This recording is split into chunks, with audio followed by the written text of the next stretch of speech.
Okay, so this is a part two to the psychoanalysis theory sort of stuff. So in the previous one, I gave you a rundown of who Sigmund Freud was and who Jacques Lacan was, and kind of a little summary of their theories.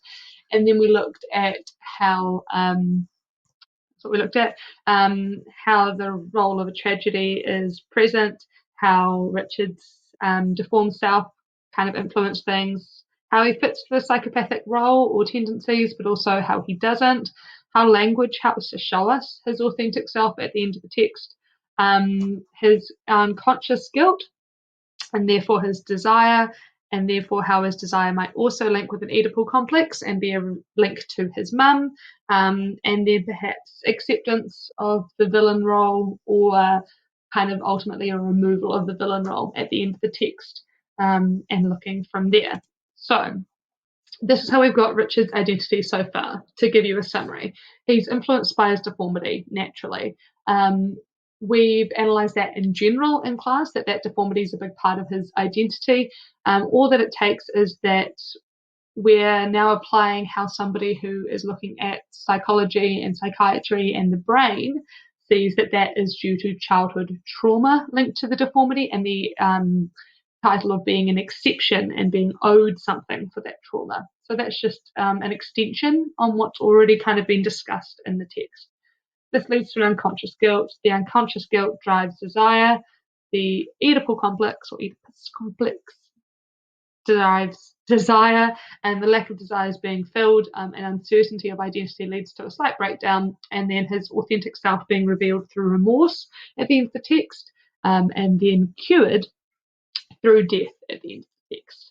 So that's what we've got so far, and then we'll move into looking a little more at how Lacan's mirror stage or mirror state as a theory can also then build on what we've already got from predominantly Freud at this point.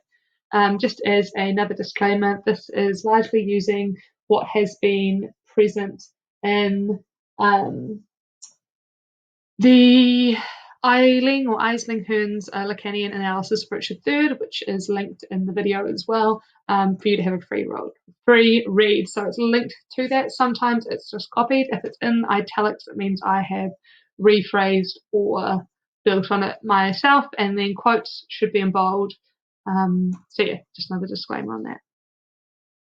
So this is linking to Richard's identity again. So to give some context, Lacan is a theorist, believed in a mirror self. So I talked about that in the first video, but a mirror self is that moment when you are really young, like a really young infant, and you look in a mirror and you realize that's you. That is the beginning of you realizing that you are a being, and therefore that is the beginning of your identity. And therefore the mirror ultimately becomes something of a symbol of yourself and your identity and your formation of your own identity. So just to recap that, there is this idea that when Richard was in the battle that takes place prior to Act 1, so the War of Roses, Richard found himself to be skillful and wonderful and a really good soldier. But now the country is in peace, okay, and that's what's outlined in the beginning soliloquy from him. And so he has no distraction. And when he has no distraction, all he can see is his normal self, and that's his deformed self. And that's the self that he saw in the mirror as a young person that has influenced who he is today. So he doesn't want to see that mirror self. He doesn't want to see what is arguably his authentic self, because that is deformed. Okay, and so that has formed his identity. So the only place that he actually feels a more secure and enjoyed sense of self is actually as a soldier. And so that comes back to the end of the text, where in his only final bits of freedom, he says, "My kingdom for a horse," and he repeats it. He doesn't need his kingdom. He wants a horse. He wants battle, because ultimately that's the only place that he has felt valiant and respected and worthy. So it all links together. So instead of accepting that and trying to find that position within himself, he has taken on the villain role. So in the previous one, he says, "So I may prove a villain," or something to that effect, because he isn't actually a villain. He just wants to take on that role.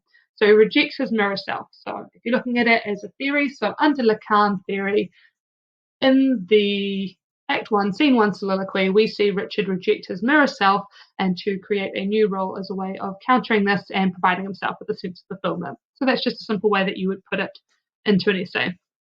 When he gets desirable attention, which comes in Act 1, Scene 2 with Lady Anne, he allows himself the opportunity to see himself positively through the eyes of another. So that creates a different mirror. So he sees himself reflected through the appreciation of somebody else. So that's not to say that Lady Anne loves him by any means, but there is some interpretation that their back and forth is a sort of chemistry, and it goes from being quite aggressive to being a chemistry that is more sexual in nature. And so at the end of the soliloquy, when he realizes he manages to woo her, which is arguably the most remarkable thing, he says, I do mistake my person all this while. Upon my life, she finds, although I cannot, myself to be a marvelous proper man. So here, rather than creating a new identity per se, he has seen himself in the mirror of somebody else and their interpretation.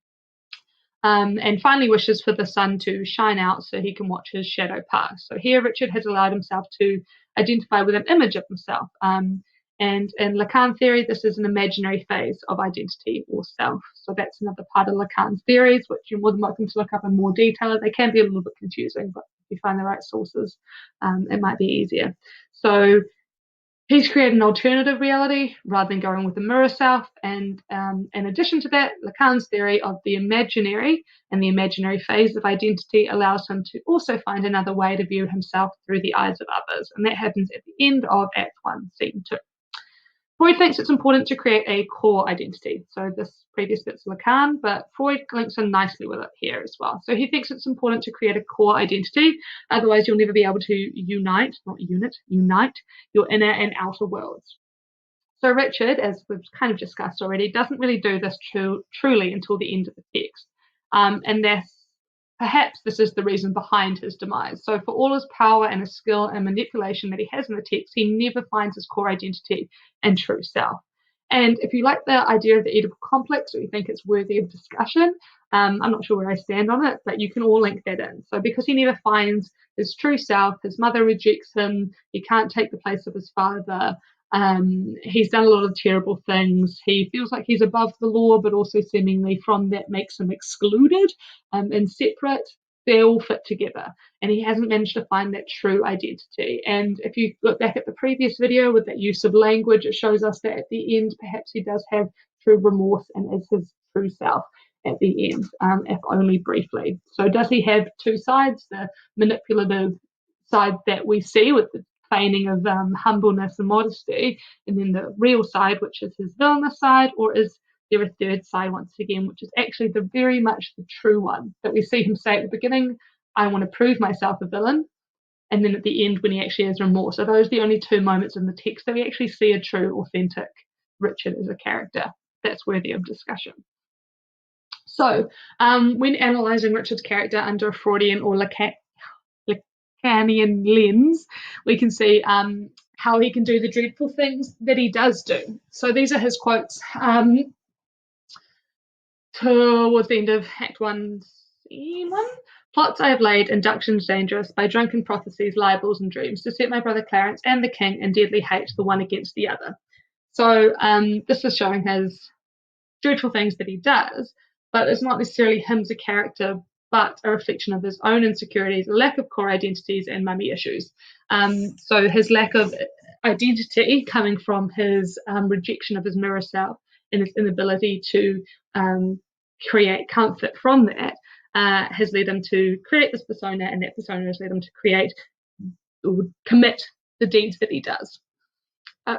There is a link with developmental stages with these theories. So they're all about how if something happens to you at a certain age impacts you from there on out. And there's also things that if something happens to you at that age, at certain ages, that it can limit part of your brain to always stay in that space. So that is kind of linked to the idea that because Richard experienced a mirror stage, or his mirror self, as being deformed at a young age, and that was the moment that his identity began, and that's the moment that he realized he wasn't normal or fitting in or whatever. It means that for part of his constant identity, he's stuck in that childlike state. And then we can see that with the kind of quite bizarre but fantastical fantasy nature of what he does. So when he is starting to put plans in motion to get people killed off, he gets ahead of himself and he gets excitable. And he says it early, even in Act 1, Scene 1, that he can't let the carriage go before the horse, and he's getting ahead of himself. And then in this first quote here, I'll be at charges for a looking glass, and I'll entertain a score or two of tailors to study fashions to adorn my body. So he's in the process of murdering off people and putting in terrible plans that are going to ruin people's lives. But then he also can just think about how fashionable he might be able to look. And then later he says, and Anne, my wife, had bid this world good night, and now for I know the Brett and Richmond aim at young Elizabeth, my brother's daughter, and by that knot looks proudly on the crown, to her go I, a jolly thriving wooer. So that idea of him having very methodical steps and getting excited and having these sort of kind of childlike plans, and he can be childlike, he can be innocent in the fact, or ignorant in the fact that it's causing lots of harm, because perhaps his brain is stuck in that childlike phase or stage. Which obviously links to when that mirror self was rejected, and the lack of identity and the age around that. It's also noted in this piece of writing that I've taken this from, that he turns less and less to the audience as he begins to realize that the curated game is in fact a very real reality. So it's kind of around Act 5, when he realizes that it's not actually a game, and perhaps that childlike enthusiasm and ignorance that has driven his power throughout, he's starting to realize now that maybe this can actually have meaningful effects. So that's perhaps where we see that idea of the villain, but also this person without core identity kind of falling to pieces towards the end of the text. Something to note with this is obviously that these theories kind of take out a sense of responsibility, which is one of the downsides or flaws of these theories. So they are meant to perhaps explain some aspects of personality, but then also we have to consider Richard's own ability to make decisions by himself, and that there is a conscious side of him doing that. So that's where you can find limitations to these theories, because these theories allow us to sort of blame away a lot of Richard's actions. So you need to decide where the limit of that argument is. Along the lines of the Oedipal theory, it gets through Act 4 and Richard is finally king, and he feels like he can face his mirror as the man that he should and wants to be. So he rejected his mirror self as a young child because of the deformity. He rejects it again when he comes back and realizes that he's not a soldier anymore, he's just a deformed man. He finds a mirror that he kind of likes in Lady Anne's eyes, but ultimately all he wants, according to the Oedipal complex, is his mother's love. And then he talks to Duchess of York, and she throws this his way. No, by the holy rood, thou knowest it well, thou camest on earth to make the earth my hell, a grievous burden was thy birth to me. And then she goes on and on and on about how terrible he is. So that's kind of a really key turning point for us to see the dissolution of Richard's character. We can see him going a little bit crazy in like Act 4, Scene 2, when he refuses to help Buckingham and gets real grumpy at Buckingham and is willing to have him threatened. That's a really good indication of his character going awry, because that's his right-hand man. But then this happens and it really spirals into Act 5 and the downward trajectory of Richard's character. So then he turns to the other Queen E, Queen Elizabeth, in request for her daughter's hand in marriage, but shaken slightly. His language is not as effective as it was when we saw it in Act 1, Scene 2. So he isn't as convincing. He isn't able to kind of woo the next mother in line as well. And that's really important, because his language is his tool. And then if you want to get super symbolic or metaphoric, it's his manhood, effectively. So he's losing impetus. You can take that how you want, but he's also lost his pizzazz in his language. So he is losing his ability to convince and manipulate with as much ease as perhaps he had, because Queen Elizabeth says, oh yeah, sure, but she actually is only planning to get her daughter married off to Richmond. So she kind of doesn't believe what she's saying, which is a true sign because he managed to convince somebody who was standing with a dead body and he'd killed the husband and the husband's father, and he managed to woohoo right next to a dead body. So yeah, he's clearly losing his losing his impact and his manhood and his convincing nature. So that leads us into Act 5, which is where Richard has to realise that his core identity and the plans that he has made are doomed. He has to figure out what to do, and that's the battle, and that's the pulling up of that side of his identity. So if you recall the previous 2 slides, he is at his most secure and confident when he's in battle because that is where his deformity doesn't seem to hold him back. And so when he comes into the land of peace, that's when he realizes he has to muck some stuff up so that he can actually feel like he's worth something again. Act 5, Scene 1 is crucial for us to see the Richard character in conflict. So he's been forced to face himself. Is he the villain he created? He's not able to replace his father in his mother's eyes. His earlier confidence and his kind of sexual self-assurance that he got from Act 1, Scene 2 with Lady Anne is kind of gone. The game is starting to wear off, and all that is left is Big Rich flying solo and having to face his truth. He says, myself, I don't know if this is Act 5, Scene 1.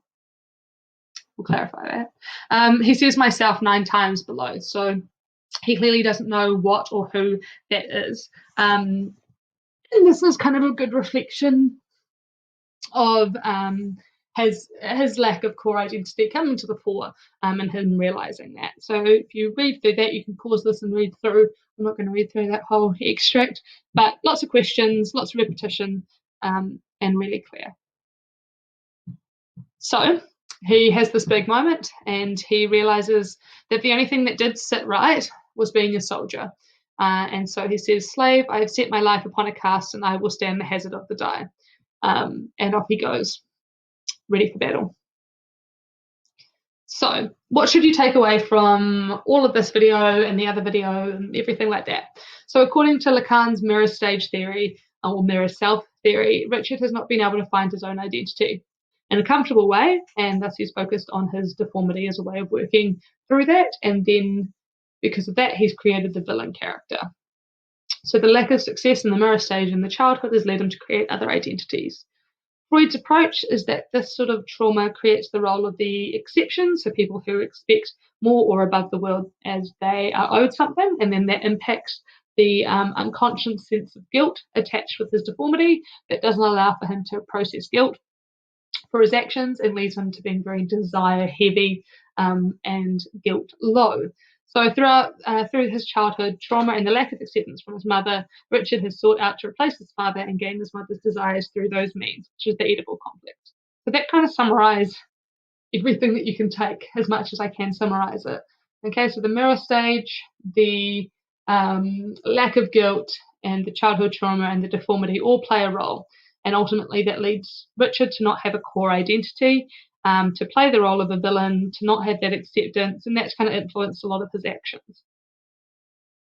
And then you might be wondering, well, once you've got that, how do you use it in an essay? So when it comes to a level 3 essay, you'd be doing well to try and remember some of these, have a couple of quips or quick lines that you could insert to almost anything, or when you're analysing key scenes, try to see how they could be viewed through the Lacan or Freud theory lens. There's been a lot of scenes in here, and the main ones you probably notice are Act 1, Scene 1, Act 1, Scene 2. I think it's Act 4, Scene, I can't remember, towards the end of that one, and any of the dream sequences from Act 5. So those are probably your main ones to be using. But what you want to do is you want to acknowledge the theorist. You want to kind of state the theory in a brief manner, so trying to be able to summarize it and take it on yourself from these videos. Reflect on the relevance and always link with the evidence. So you want to put these in here. They're always going to help. As I said in the first video, it really helps between those boundary grades of A4, M5, and M6, E7. It really, really helps to have them, but you've got to do them in a meaningful way. So these are a couple of sentence starters that you might use, and you want to discuss what that shows you, and you want to discuss the limitations to that theory as well.